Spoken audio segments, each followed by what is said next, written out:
Hi, everyone. I'm Selena Rezvani, and you're joining Women and Work Culture. This is a live stream all about helping companies make bold bets on their female talent because your business depends on it. I am so excited to be talking today about a topic close to my heart, and that's supporting women of color at work. And I'm doing that with the go-to expert on this subject and a great friend of mine, Ruchika Tulshyan. Welcome. Selena, thank you so much for having me. And hi, everyone. It's so nice to meet you. Even though we don't get to see each other, know that I feel your energy. So thanks for joining us. That's so awesome. We're so happy to have you here. I've been looking forward to this for so long. And I also want to welcome our wonderful community. It's so good to see you, familiar faces, new faces each week, so we can kind of level up our leadership, equity work together, right? And we already see Zivane from Harare, Zimbabwe, Chari from Charlotte, Anahita from New York. Hi, Michelle from Philly, and Nisa from Tampa Bay. We're so excited to see you all. If you haven't already, drop us a note and let us know where you're joining from. So let me tell you all a little bit about the magic that is Ruchika, because there's a lot. She is. Must you do this? I must. She is an inclusion strategist. She's a keynoter. She's author of the book, The Diversity Advantage, Fixing Gender Inequality in the Workplace. She's also the CEO and founder of Candour. That's her company, HQ'd in Seattle. And she advises global brands that you've heard of to be more inclusive workplaces. She's written some terrific bylines for Harvard Business Review, really insightful about small ways and big ways we can show up and better include our colleagues. And get this, we were just talking about it. In 2019, Ruchika was selected for Thinkers 50 Radar. If you don't know that list, my friends, that's kind of the Oscars of the business world. So we were exploding with pride over here in Philadelphia to see you get that awesome kind of recognition last year. And on top of all that, she teaches at Seattle University in the communications department as a distinguished professional in residence. Love that.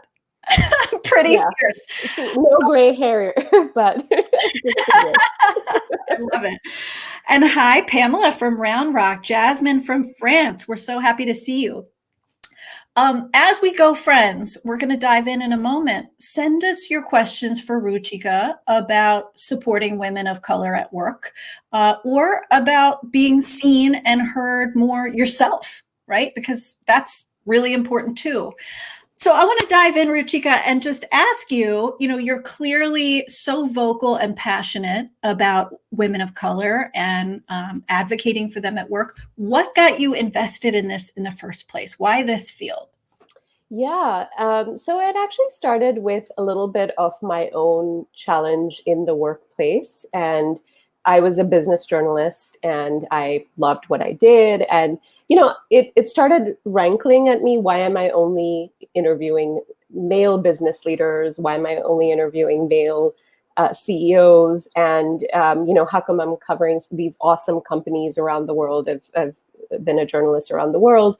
And why am I not, seeing more women? So it was there at the back of my mind, but actually spending time in corporate America, in the technology industry, really brought it to the fore that, we're hemorrhaging women, we're hemorrhaging these awesome, really incredible, really smart, talented, ambitious women, and for me, it felt like there was a disconnect there because the advice was, you need to lean in, you need to be more confident. And what I was seeing was these really awesome, confident women, including myself, getting pushback when we did that.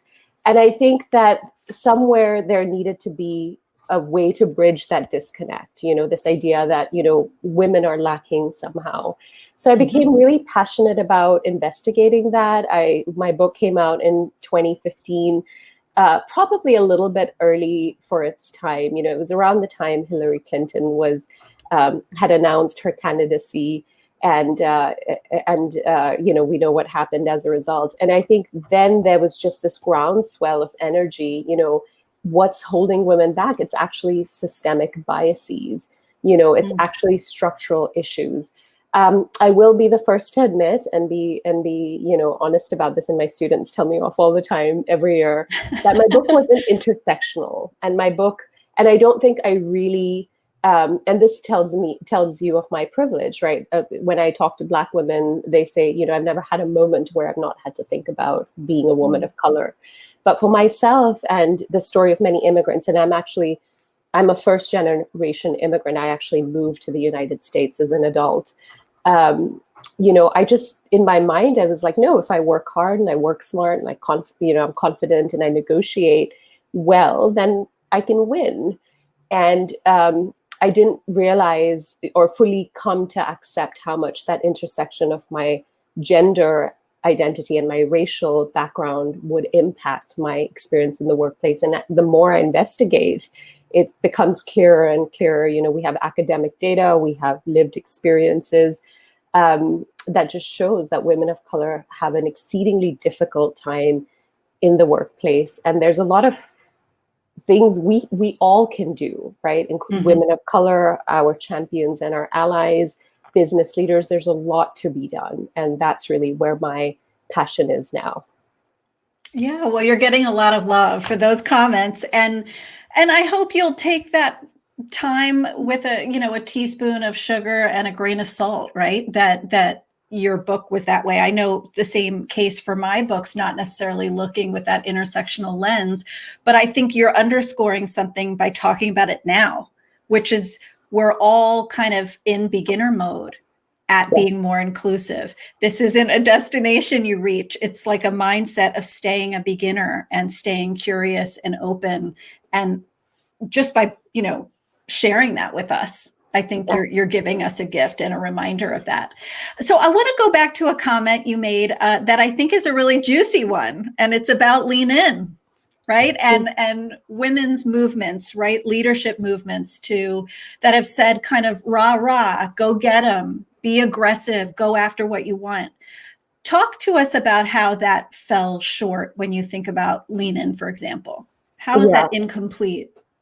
Yeah, and there's nuance to this conversation. I'm married to a man who really enjoys negotiations and is very good at it, and it has been incredible for me to observe as in sort of as almost like a fly on the wall when it comes to negotiating mortgages and things at work, salaries, etc.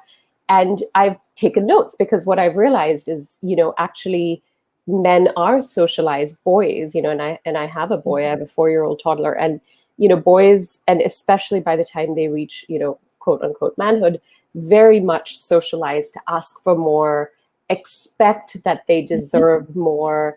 There's a natural lean in that they have, and again, this is let's be clear. There's gender is not a binary.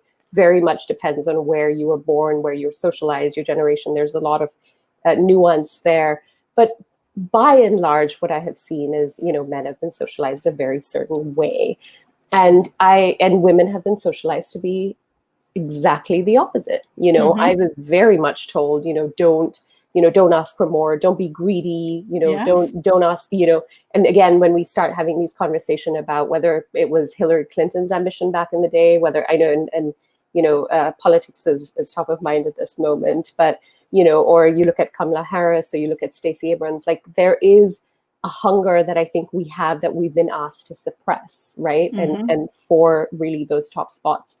And so I think that one challenge with movements like Lean In was, firstly, they centered white women whom are perceived in a very different way in the workplace. And there's good research to back this up. So the way that, for example, a white woman is perceived when she negotiates is often one of, yes, she's going counter to a stereotype because of gender, but her racial privilege, especially in the United States and other Western countries, will sort of carry her through. Whereas for women of color, there's really a double jeopardy there, right? And again, especially Asian women like myself, where there's this expectation of being, super grateful, super hardworking, not negotiating for more. And I face this firsthand in my own career, and we can go into that at some other time. But so where the Lean In movement and other movements like this, and I really credit the Lean In Foundation, because now they are doing the most comprehensive work around, especially Black women in the workplace. They just put out an excellent report. So there's a growth mindset that all of us need to have, and it's been awesome to see, especially the foundation sort of lean into that growth. Using sort of being funny there, but so the movement fell short, I think, really not recognizing the structural barriers. So again, I'm all for women being ambitious and leaning into that ambition, even if they have been socialized differently, which many of us have been conditioned differently. What I want to change is this side of the equation, which when women lean in, they don't reach the barrier here, which is structural bias, including racism and sexism and many other isms. And as the more intersectional conversations I have, with women of color who identify as part of the LGBTQ community, women of color with an accent, women of color, who wear a hijab, for example, I think the work is really just beginning, and we really need to dismantle this part of the barrier so women can really lean in well and truly and succeed. So beautifully said. I love that. And all the lenses you're bringing to this, including that growth mindset, right? That we're all just waking up to the many elements here we need to see. I'm the product myself of an immigrant on one side, a white American mom on the other side, seeing the difference in treatment of a dark-skinned, man with a heavy accent, as compared to my mom. It's remarkable. It stands out. And that was a long time ago. I'd like to think we are even further along today, but I want to pivot a little bit to your consulting. I know your consulting work was kind of born out of your book, and, the great messages you put out, companies coming to you to say, where on earth do we start? Is there a good starting place for a company, a culture that's wanting to do better and think more intersectionally? Yeah, I think there are two ways really to begin if we're starting right at the beginning. One is to really connect with your why. And I like Simon Sinek. He's a white man. He has this, this awesome sort of work around, you really need to start at the why before you move on to the how, and, where do we, who else do we bring in, the who's and whatnot. You start with the why. So I think there needs to be a real connection with the why. And that's something that I have actually written about, especially, and I'm so heartened to see the movement for racial justice in this country. And just, it tells you how overdue it was, right? And then really sparked off movements around the world. In Singapore, where I'm from, we have we have this message of racial harmony, but actually there are a lot of cracks underneath the surface. And this really helped bring those conversations to light, even in Singapore, about racism. So I was very heartened, despite the huge, the pain that got us to that moment, and certainly in the middle of a pandemic. But what I really loved is seeing so many more companies step up and say, actually, we really need to stand up against structural racism. We need to dismantle it. Now, my article and really my focus on this work all this while has been start with the why. Why are you doing this? How does it relate to what you actually do? How does it relate to the products and services that you provide? And how can you really work towards dismantling, especially racial injustice in the work that you do, but especially looking at and also taking an intersectional lens, and that could be how many women of color are here, how many people of color have we promoted, what are our barriers within our organization, and why do we need to fix that? So I think that's really step 0 before you get on to doing any action work. And then step 1, which is related, is once you figure out the why, once you have a mission and sort of a way forward, I think the most important thing after that is auditing where you're at right now. And I think the worry I sometimes have is organizations want to jump into action. They want to capitalize on the moment. And the cynic in me says it's a PR move. The optimist in me says they really see, finally, they've kind of woken up to challenges that many of us agitators have been agitating for years. But without doing that introspection work, it's very difficult to really make meaningful change. And that sort of work is behind the scenes, and it's not sexy, and often it's not pleasant. When you start to realize that actually our hiring processes are broken, or the way that we promote people is wildly inequitable. We're paying, Black women very differently from white men in comparable roles. Often it's the small little moments of biases, which are, the microaggressions, which sometimes are super hard to pinpoint. So you really have to begin from that humble place of listening, learning, having a growth mindset, but really starting from where are we now, and then sort of set up a roadmap. Well, and those microaggressions, what's so hard about them is sometimes you don't even know that was a microaggression. You just might feel uncomfortable. You might feel prickles that just went really strangely. Something doesn't feel right about that. I know that's happened to me in the workplace. That was an odd comment to make, right? It just sits strangely with you. So you're right. It's even harder to explain to another person or audit it in a company.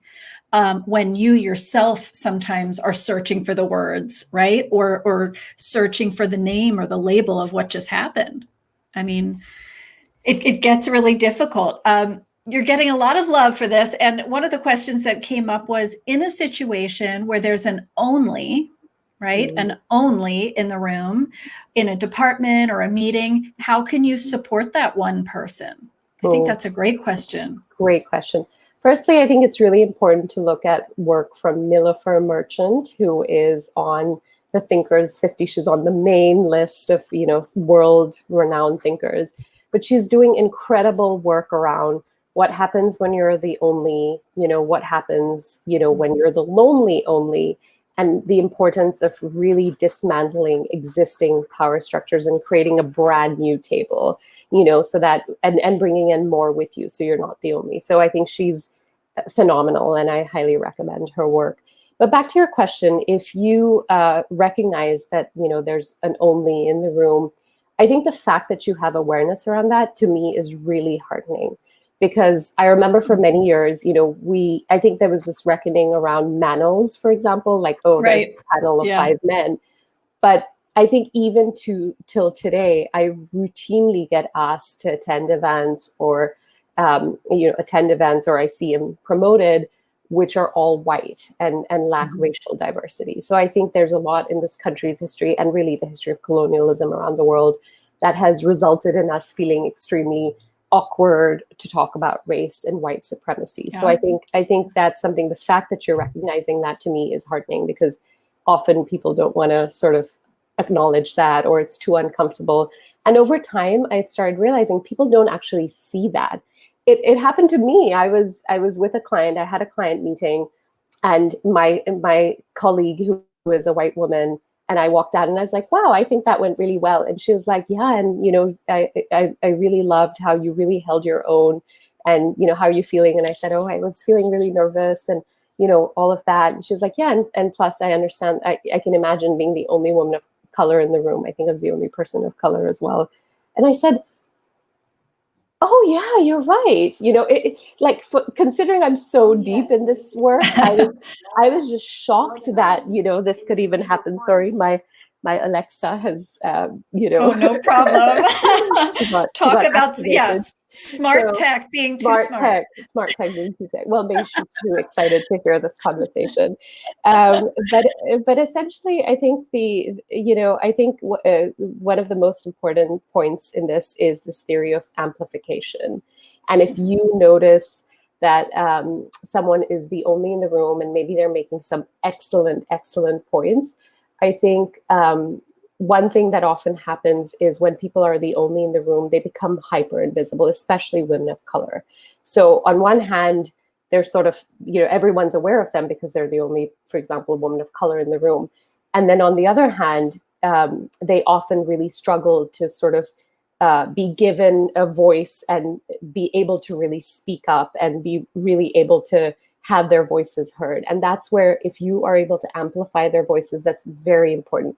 So the theory of amplification kind of came or was made popular by the Obama administration, where even in the Obama administration, the women working under President Obama found that in meetings, often their voices were not heard, or their ideas were taken and sort of credited to the men in the room. So what the women started doing is they would actually, if one person made a great point, another would actually take that point, credit it to that person, and then build upon it. So Selena gives me a great, Selena has a great idea in the meeting. I would turn to her and I'd say, Selena, that was an excellent point. And as Selena said, blah, blah, blah, and here's the way I'm adding to that. So you give credit back to the person who gave the idea, and then you sort of keep that momentum going. Sometimes people who are the only in the room will struggle to say something, or maybe after years of being, sort of not being heard, they won't contribute. So if you're able to be in a position where you can say, Selena, what do you think about this? I know you have a great idea. Can you share it? I think those are the little micro steps, the nudges that really have huge impact in the long run. One last point I wanted to make is a lot of onlys, a lot of women of color are often asked to do office housework. And I don't know Yes. And this is one of those micro aggressions / insidious biases that are very hard to name actually and make a huge impact. I mean, research shows how much impact doing things like cleaning up after a meeting, being the person asked to order lunch. Selena, I interviewed you for this article for HBR on office housework, and how much that really impacts the career growth of women, of people of color. Certainly if you're the only, often you're the one tasked to do it. So we must say no, and we must ensure we don't assign office housework to the only. You're so right. And I think I'm clearly not the only one here feeling that, because honestly, that's the opposite of amplification. It's the opposite. It's like a little demotion in the room. Instead of saying, that's brilliant, build on it, Ruchika, it's like saying, you're down here. This is your area of this is what you're tasked with. This is where we're going to concentrate your time. And I think you're so right. I think there's such skillful ways in Ruchika's article to deflect that work and say no, but also how to not assign it to other people in the first place, to think before you say, hey, why don't you set up the booth at the expo, when we're back to expos. But, oh my gosh. Yes. I want to talk about kind of belonging. I know this is a word that's kind of entered the diversity and inclusion space as a third piece of the puzzle. Women of color are shown in the research to not feel as much like they belong in the workplace. Are there things you're seeing in cultures that promote that sense that I'm part of this, I fit here? What can people do? Well, the reason why women of color don't feel like they belong or we belong is because the systems were not designed with us in mind, And even the littlest of things, I remember working in technology where events revolved around alcohol, and I didn't feel comfortable, not because I don't drink alcohol, but because for me, I knew that I'd have to walk a very different line than the guys, the dudes who were, getting drunk. I remember one, head of the organization, talking about how he got drunk on a boat, and, other people, the Coast Guard followed him, and it was so funny. And I just thought, can you imagine that being a person of color? Can you imagine that happening to someone who's Black? Like, there's just no way. So we know that the way things are, the way the rules were made or the way that workplaces were designed were not with us in mind. So 100% understand and appreciate why belonging is so hard. I think the big difference that I'm starting to see within organizations that are really understanding how this shows up is they focus on culture add. So it's less about, I'm going to try and figure out a way to fit you into the system, right? Like if we think about puzzles, often, again, specifically women of color, and that's the area of my research, we don't fit. Like the puzzle piece, we're not that missing puzzle piece. Like we are shaped completely differently. And so now the question really, and the mindset within organizations and leaders really has to be, forget the existing puzzle. Like we need to throw that out and create something where people are very different puzzle pieces. They don't fit, and that for us is a complete puzzle. And so I think we really, for people who are watching this, who are thinking about culture fit, really think about culture add, change your mindset towards culture add. What can these incredible people who have completely different experiences than the last 5 people we've hired, what are they going to bring to the table? And the answer is innovation, it's growth, it's new ideas, it's being able to saturate hopefully new customers and new markets, even globally. And I think we as a nation, I think, have struggled with this. We were built on the principles of diversity, but now we're realizing that actually when we said diversity, we really didn't mean it. And now I think I think the focus in this day and age now, at least the work I am doing, is on equity. What is keeping underrepresented people out of the organization, out of these tables, out of these cultures, right? What are those barriers, and how do we work towards fixing it? Beautifully said. Focus on culture add. Look at the barriers. Take a long, hard look, and let it be okay that we're all kind of in our adolescence here. We are not PhDs in how to do this yet. And that's okay. That has to be okay, doesn't it? To be humble and to be that kind of beginner. I haven't seen a ton of good news in the headlines. I don't know about you, Ruchika, but I haven't lately. And so I was very excited to see some good news in your headlines, which was that you have a book in the works, book number 2. I thought you were talking about Kamala Harris. Look, there are some bright spots that I'm excited about, but this is a bright spot for you in particular that I'm really thrilled about. Will you give us a little teaser about this exciting book you're writing, number 2? Yeah, great question. So I am working on a book about the experiences of women of color in the workplace, and what are some inclusion strategies that managers and leaders can employ. And I think what I am excited about with this book is I'm trying to gear it towards everyone. And publishers will always say, like, pick your person, pick your audience. I'm really trying to gear this to everyone. So I hope women of color feel seen. I'm using data, case strategies, case studies, strategies, and then also lived experiences of women of color to illustrate what exclusion looks like, and then giving folks tangible advice, research-based advice on how they can be more inclusive to women of color. Beautiful. We need this. And I know you're data-driven, which I really appreciate. And I think a lot of readers will appreciate. This comes from all of your research. You have one more question, with your permission, that I'd like to ask you that came in from the lovely Valerine. How does a woman of color who's not being paid equitably in comparison to her team bring this up with management so it can be corrected?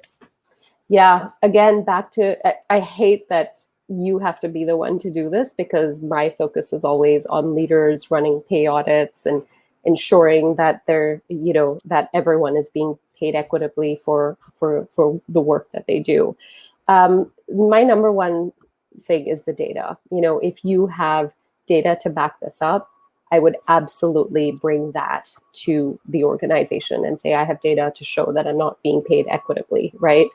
The other part, which sometimes is, sometimes that the reasonable experience or the reasonable answer with logic isn't always the thing that works. And for that, and to safeguard that, I really recommend finding allies, right? Like, who are your allies within the organization, whom you can talk to, who can back you up as you have that pretty challenging conversation, right? I would also look for leaders who have demonstrated the most growth mindset and mindset towards inclusion.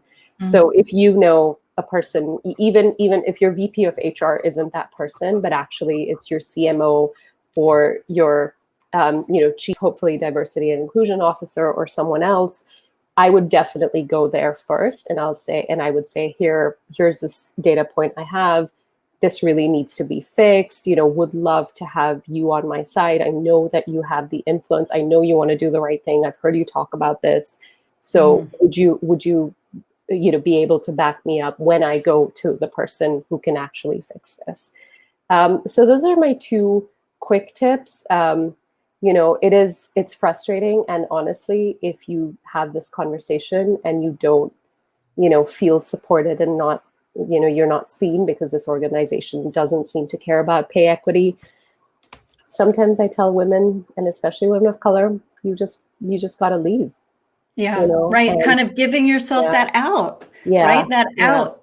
Sometimes you move up by moving out. And so many women and women of color have said that, sometimes Absolutely. You're going to accelerate where you can go. That's great. And very helpful. So you got to get comfortable talking about money as part of this equation, which I'm a big proponent of, as awkward and cringy as it feels to so many of us to say, hey, where did you start salary wise? Or, hey, what did you get bonus wise? You get comfortable doing it. You can share articles with people. You can share, salary reports from your industry. You can also be a giver. You don't just have to ask, can I have your number, right? I just want to say, Ruchika, you shared so many great nuggets with us in such a short time. When I look at your work, I think to myself, it takes so much courage to challenge CEOs and cultures and norms that are like as old as the sun. And that's what you're doing. So thank you for being that mirror for so many companies and making such great noise that we need, around some of these topics to say, do better, keep doing better. In the show notes, everyone, you're going to see some links to Ruchika's great work, her book, her social channels. She's so authentic and real in her social channels, and the mediums where you can reach her. So follow her website, and her articles too. I think you have one coming out really soon, a new one for HBR. So watch out for that. I hope you'll stay in touch with me too. Check out my LinkedIn learning courses about being that fierce self-advocate every day at work, showing all the way up with confidence. I hope you'll join my newsletter and follow me here on LinkedIn if you're not already. Thank you, everyone. Thank you, Ruchika, community. I hope you'll all pull others up with you as you go and lead on. Oh, so do you. So do you. Mutual Admiration Society here. Keep pulling people up while you go for it, while you make those bold bets on yourself. Yeah. Thank you so much. Thank you. Thank you so much, all of you. Bye.